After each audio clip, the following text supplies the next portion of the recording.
नमस्कार, मनी गुरु में आप सभी का स्वागत है। मैं हूं स्वाति रायना।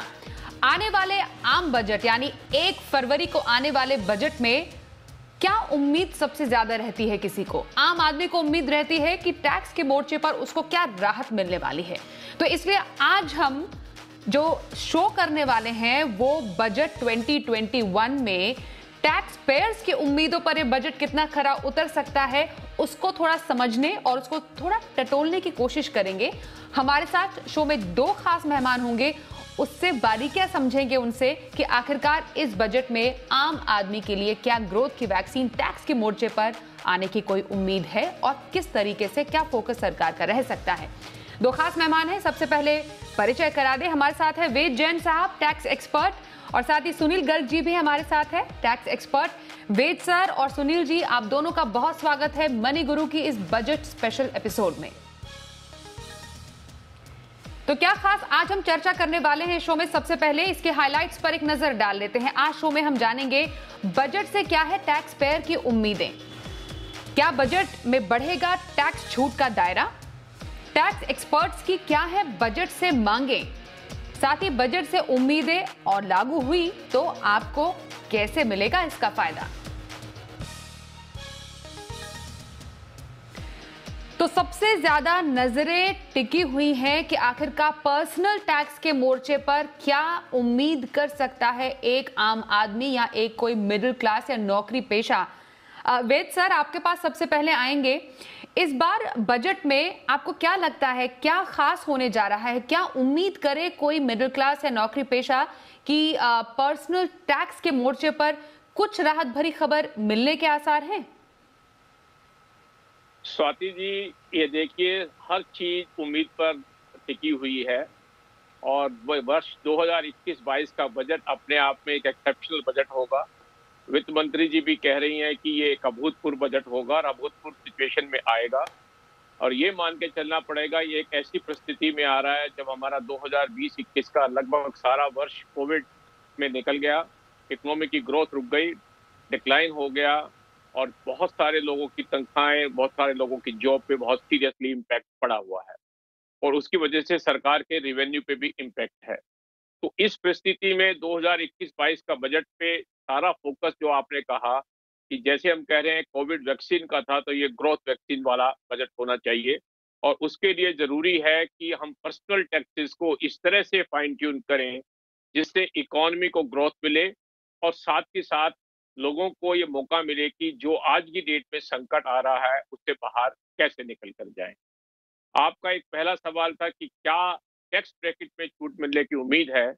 मेरा पहला सवाल इसमें जो मैं समझता हूँ, वित्त मंत्री जी ने लास्ट ईयर टैक्स के अंदर छूट दी थी और एक ऑप्शन दिया था नए टैक्स रेट बना के, और उसमें उन्होंने कहा था मैं इसमें कोई एग्जम्पशन नहीं देंगे।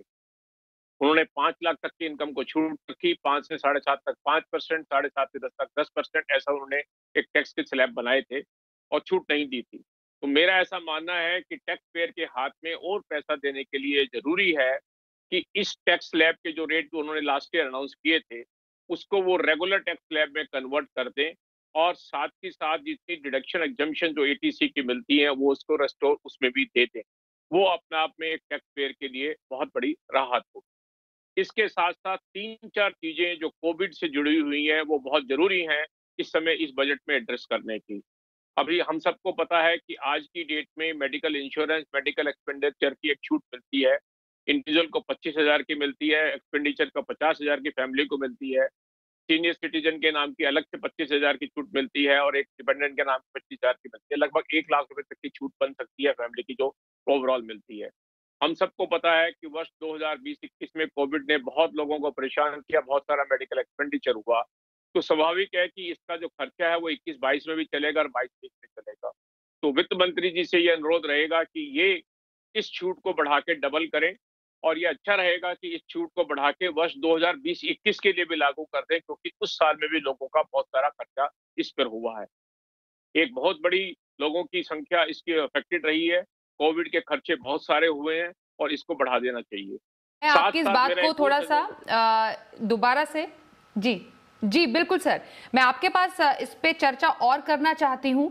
इस बीच सुनील जी से भी इस पर एक राय ले लेती हूँ, क्योंकि डेफिनेटली मेडिकल या फिर जो मेडिकल सेक्टर है या फिर जो इंश्योरेंस है उसको लेकर इस बार सरकार का पूरी उम्मीद है खास फोकस हो, और टैक्स में भी जो आपका जो प्रीमियम होता है, जो आप इन मेडिकल इंश्योरेंस लेते हैं उसके प्रीमियम पर जो राहत है, जो टैक्स छूट है, उसको बढ़ाने की उम्मीद यहाँ पर जरूर एक जो टैक्स पेयर लगाए बैठा है। लेकिन जो हम टैक्स स्ट्रक्चर की, पर्सनल टैक्स की बात करें सुनील जी, जैसा कि वेद जी भी कह रहे हैं, पिछले साल 2 टैक्स स्ट्रक्चर का ऑप्शन एक टैक्स पेयर के पास जरूर आया, लेकिन हमें यह भी मालूम है कि 2020 एक कोई मामूली साल नहीं था, किसी के लिए भी काफी ज्यादा चुनौतियों का हम सबको सामना करना पड़ा। तो जो नया टैक्स रेजिम है, क्योंकि कोई छूट उसमें किसी आम टैक्स पेयर को नहीं मिलती है, कई ऐसी रियायतें हैं जो कि पुराने टैक्स स्ट्रक्चर में है, वो नए टैक्स स्ट्रक्चर में शामिल नहीं है, तो क्या उसमें कुछ बदलाव की उम्मीद की जा सकती है? देखिए स्वाति, जब पिछली बार टैक्स रिजीम नया आया था तब भी हमने एक बात कही थी कि जो आम आदमी है, जो मिडिल क्लास फैमिली का है और जो सैलरीड एम्प्लॉई हैं, वो अपने आप को ठगा हुआ सा महसूस कर रहे हैं। देखिए, एक जैसे सैलरीड एम्प्लॉई की हम बात करते हैं तो उसको सबसे ज़्यादा एक स्टैंडर्ड डिडक्शन मिलती थी 50,000 रुपये की, एटीसी में वो छूट लिया करता था, और एक हाउस रेंट अलाउंस, ये 3 ऐसी डिडक्शन हुआ करती थी कि जो हर आदमी क्लेम करता था। अब आपने नए रिजीम में सबको बना कर दिया तो उसको लगता है कि मुझे नए रिजीम में जाने का कोई खास फायदा नहीं हो रहा। जैसे वेद जैन साहब ने भी कहा कि मुझे लगता है कि अब मिडिल क्लास की बारी है, क्योंकि आपने कॉर्पोरेट का जो टैक्स है वो तो 30 से घटा के 22 कर दिया था पिछली बार, लेकिन मिडिल क्लास को आपने कुछ भी नहीं दिया। तो अगर जो नया टैक्स रिजीम है उसमें कम से कम ये 3 छूटें रीस्टेट कर दी जाए, एटीसी की और स्टैंडर्ड डिडक्शन की और हाउस रेंट अलाउंस की, तो उससे बहुत बड़ा राहत का कार्य मिल सकता है। और दूसरी बात, जैसे मैंने आपको बताया कि सरकार ने ये बात तो मान ली है कि ये एक्सेप्शनल सिचुएशन है, अब भूतपूर्व बजट आएगा और एक्सेप्शनल सिचुएशन से ही एक्सेप्शनल सॉल्यूशन भी निकलते हैं। सरकार को ये शायद एहसास हो गया है कि हमें अपने खर्चे ही बढ़ाकर, हमें अब टैक्स की कलेक्शन शायद कम हो, लेकिन अगर हम खर्चे बढ़ाते हैं, सेविंग्स बढ़ाते हैं, इन्वेस्टमेंट बढ़ाते हैं, तो उससे लॉन्ग टर्म में इकोनॉमी को फायदा मिलेगा।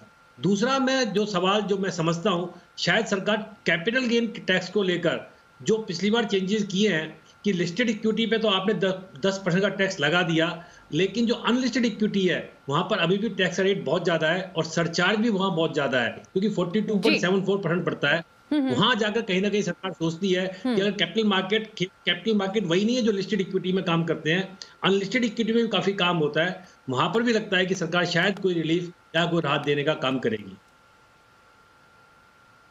बिल्कुल, ये जो पूरा बजट, जो कि वित्त मंत्री जी भी कह रही हैं कि ये बहुत ही अलग बजट होने वाला है, जरूरी भी है क्योंकि सरकार के सामने इस बार चुनौतियां भी हैं।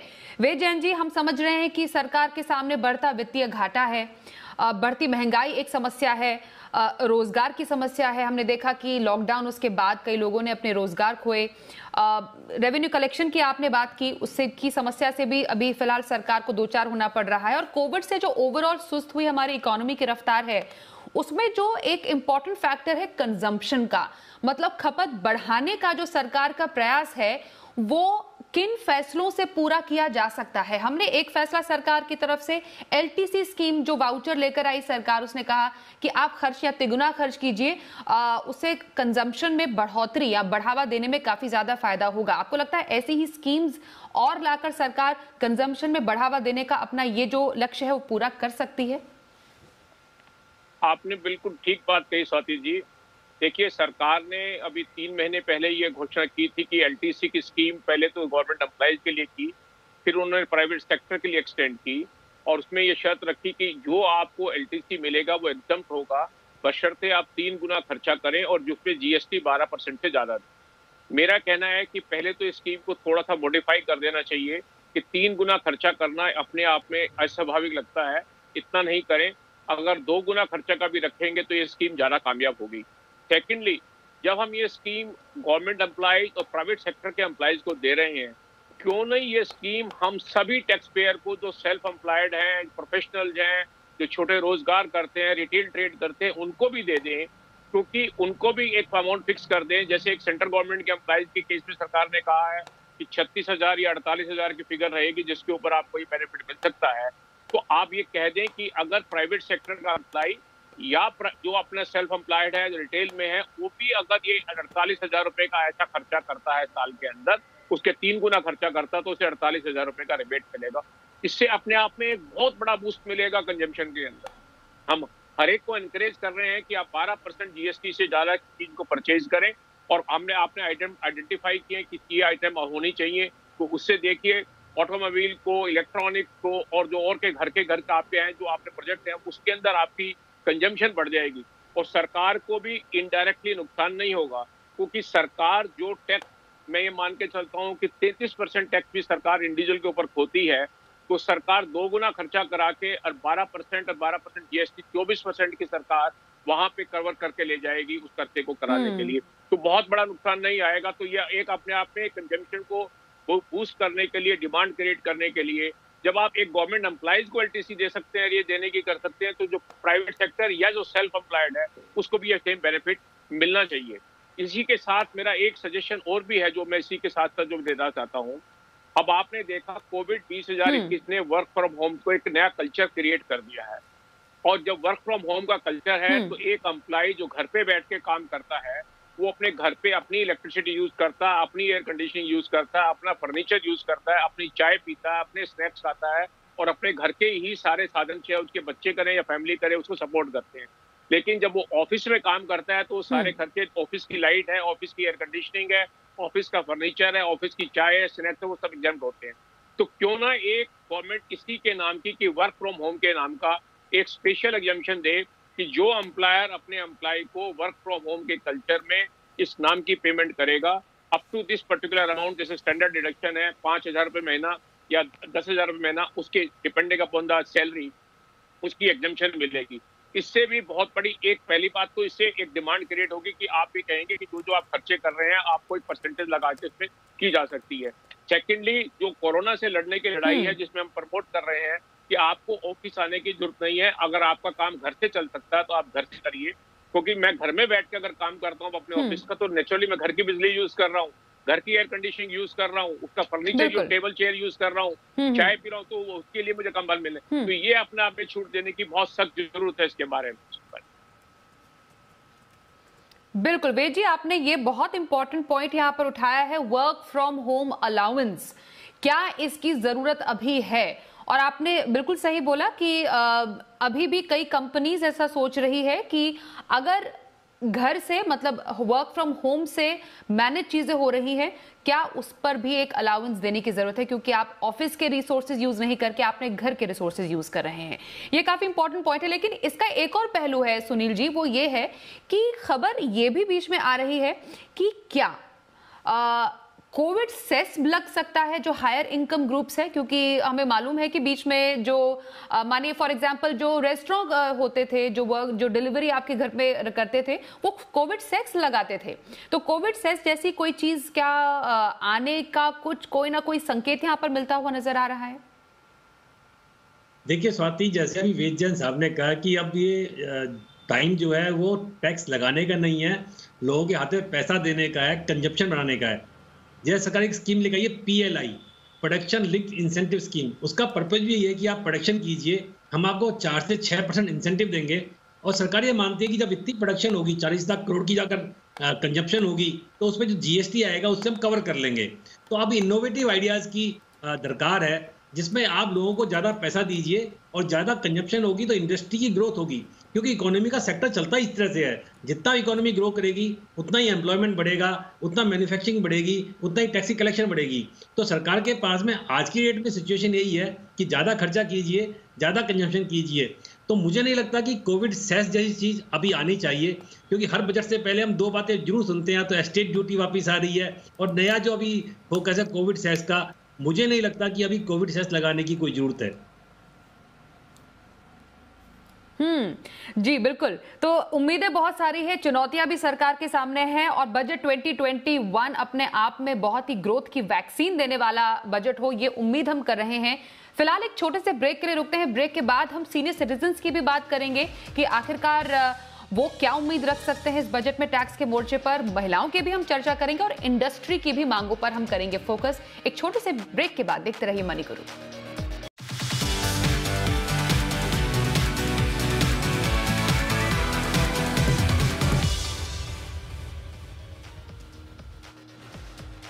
आप देख रहे हैं मनी गुरु बजट 2021 की ये खास पेशकश, जिसमें आज हम बात कर रहे हैं कि क्या टैक्स के मोर्चे पर इस बजट में मिलेगी ग्रोथ की वैक्सीन। हमारे साथ है दो खास मेहमान, सुनील गर्ग जी हैं टैक्स एक्सपर्ट और साथ ही वेद जैन जी हमारे साथ हैं, वो भी टैक्स एक्सपर्ट हैं।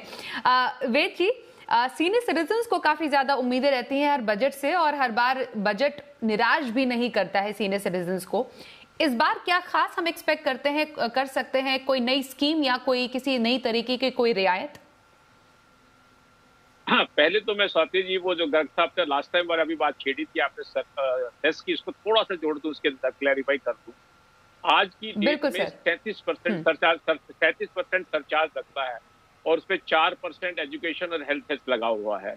अब आपने इनकम टैक्स के ऊपर 37% सेस लगा लिया, टैक्स सरचार्ज लगा लिया, इससे ऊपर क्या उम्मीद करेंगे? क्योंकि जो स्कोप आपके ऊपर सेस लगाने का, तो वो तो आपने ऑलरेडी एडजस्ट किया हुआ है। तो मैं नहीं समझता कि सेस और कोई लगने की कोई वजह और लगना चाहिए, क्योंकि 37% अपने आप में बहुत बड़ा सरचार्ज है। अब आपने पूछा सीनियर सिटीजन, देखिए सीनियर सिटीजन का मेरा ऐसा मानना है कि पिछले बजट से काफी निराशा रही थी सीनियर सिटीजन को, क्योंकि जो नया स्ट्रक्चर आया था उसके अंदर उनको कंसेशन नहीं मिली। आज की डेट में भी सीनियर सिटीजन को 2.5 लाख की 3 लाख की एक एग्जम्पशन मिलती है और बड़े वेरी सीनियर को 5 लाख तक की मिलती है। मेरा कहना है इस बजट में अगर सीनियर सिटीजन के साथ न्याय करना है तो दो चीजें करने की बहुत सख्त जरूरत है जो सीनियर सिटीजन को साथ करनी चाहिए। एक तो सीनियर सिटीजन के लिए वर्ष 2020-21 में इंटरेस्ट रेट गिरने से जो इकोनॉमी के लिए अच्छा है, उसकी इनकम का साधन काफी कम हो गया है।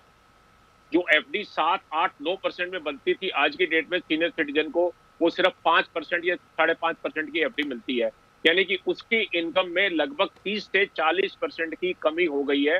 खर्चों में कोई कमी नहीं हुई है।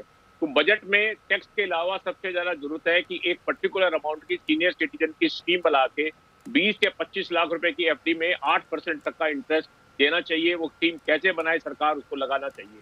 दूसरा, सीनियर सिटीजन पे जब से डिविडेंड इनकम को टैक्स करने की छूट बात हो रही है, तो डिविडेंड के नाम की कोई एग्जम्पशन नहीं है।